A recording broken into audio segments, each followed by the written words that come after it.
Chapter 9. Shazia?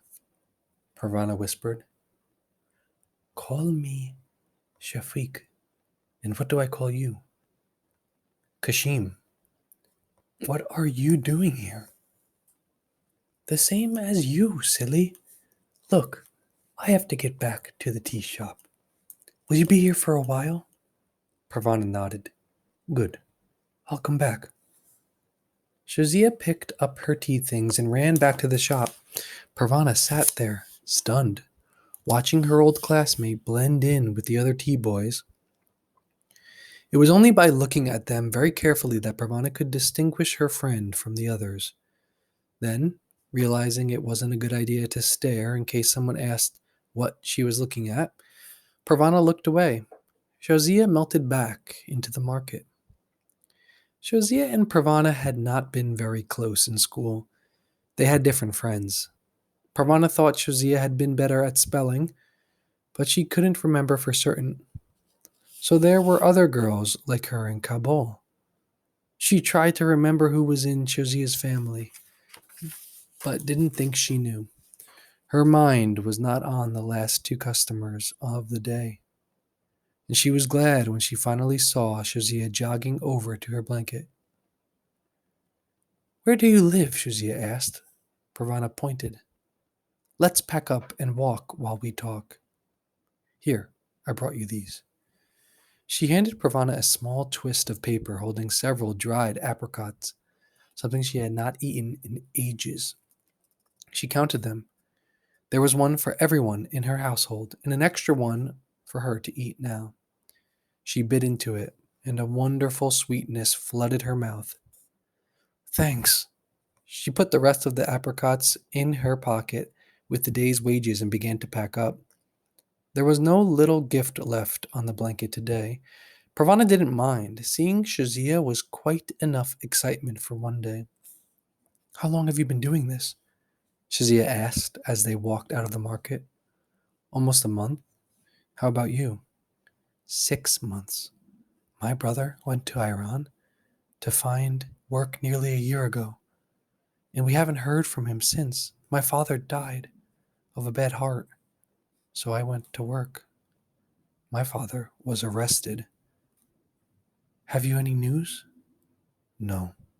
We went to the prison, but they wouldn't tell us anything. We haven't heard anything at all. You probably won't. Most people who are arrested are never heard from again. They just disappear. I have an uncle who disappeared. Parvana grabbed Shazia's arm and forced her to stop walking. My father's coming back, she said. He is coming back. Shazia nodded. All right, your father is different. How's business? Parvana let go of Shazia's arm and started walking again. It was easier to talk about business than about her father. Some days are good, some days are bad. Do you make much money as a tea boy? Not much. There are a lot of us, so they don't have to pay well. Hey, maybe if we work together, we can come up with a better way to make money. Parvana thought of the gifts left on the blanket. I'd like to keep reading letters, at least for a part of the day, but maybe there's something we could do for the rest of the day. I'd like to sell things off a tray. That way I could move with the crowd. But first, I need enough money to buy the tray and the things to sell. And we never have extra money. We don't either. Could we really make a lot of money that way? Often, there was not enough money for kerosene, so they could not light the lamps at night. It made the nights very long. From what the other boys tell me, I'd make more money than I'm making now. But what's the use of talking about it? Do you miss school? The girls talked about their old classmates until they turned down Parvana Street, the one with Mount Parvana at the end of it. It was almost like the old days when Parvana and her friends would walk home from school together, complaining about teachers and homework assignments. I live up here, Parvana said, gesturing up the flight of stairs on the outside of her building. You must come up and say hello to everyone.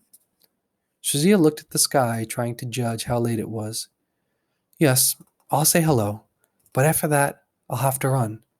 When your mother tries to get me to stay for tea, you must back me up and tell her I can't." Pravana promised, and up the stairs they went. Everyone was surprised when she walked in with Shazia. Everyone embraced her as if she was an old friend, even though Pravana didn't think they had ever met before. "I'll let you leave without eating this time," Mother said. "But now that you know where we are, you must bring your whole family by for a meal." "There's only my mother and me and my two little sisters left," Shazia said. "My mother doesn't go out. She's sick all the time. We're living with my father's parents and one of his sisters. Everybody fights all the time. I'm lucky to be able to get away from them and go to work." "Well, you are welcome here anytime," Mother said. "Are you keeping up with your studies?" Mrs. Weira asked. "My father's parents don't believe in girls being educated, and since we're living in their house, my mother says we have to do what they say." "Do they mind you dressing like a boy and going out to work?" Shazia shrugged. "They eat the food I buy. How could they mind?" "I've been thinking of starting up a little school here," Mrs. Weira said to Pravana's surprise. "A secret school for a small number of girls, a few hours a week. You must attend. Pravana will let you know when." "What about the Taliban?" "Oh, the Taliban will not be invited." Mrs. Weira smiled at her own little joke. "What will you teach?" "Field hockey," Pravana replied. Mrs. Weira was a physical education teacher.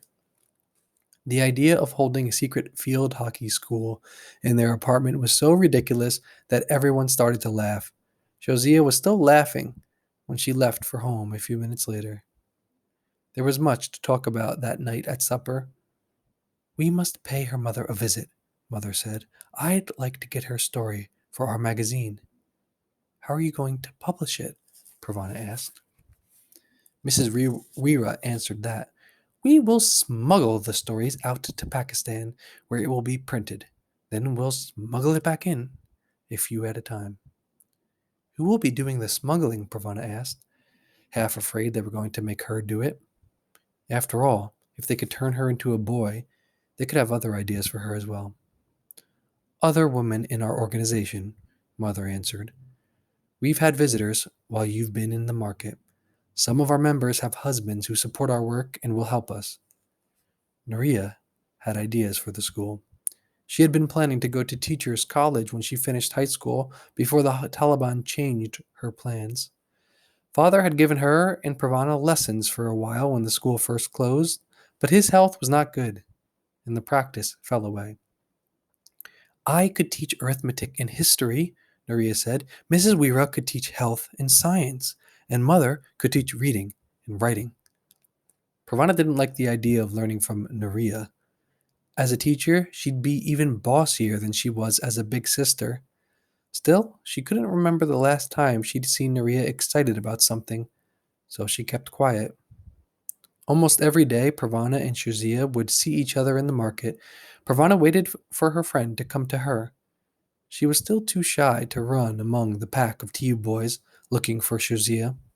They talked about some day having enough money to buy trays and things to sell from them, but so far neither could come up with a way to make it happen. One afternoon, when she was between customers, something landed on Pravana's head. She quickly snatched it off. After checking to make sure no one was watching, she took a look at the latest present from the window woman. It was a lovely white handkerchief with red embroidery around the edges. Pravana was about to look up and smile at her thanks in case the window woman was watching, when Shauzia ran up to the blanket. "What do you have there?" Pravana jumped and stuffed the handkerchief in her pocket. "Nothing. How was your day?" "The usual, but I've got some news. A couple of tea boys heard of a way to make money. Lots of money." "How?" "Oh, you're not going to like it. Actually, neither do I. But it will pay better than what we've been doing here." "What is it?" Josiah told her. Pravana's mouth dropped open. Josiah was right. She didn't like it.